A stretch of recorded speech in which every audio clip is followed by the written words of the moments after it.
9:00 ng umaga nitong Huwebes, na aksidenteng nadiskubre ng isang construction worker ang mga buto at bungo ng tao sa pagtatayuan ng bagong Barangay Health Center sa Barangay Marambong, Pandan, Catanduanes. Batay sa Pandan Municipal Police Station, nakita ang kalansay habang nagsasagawa ng paghuhukay sa nasabing construction site ang 26 anyos na construction worker na agad naman na ipinagbigay alam sa mga otoridad.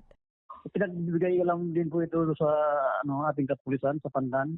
At doon po mga bandang alauna pumunta po doon yung Pandan na ino-opera niyan, yung mga investigador ng Pandan Municipal Police Station sa nasabing barangay para imbestigahan yung naturang kaso.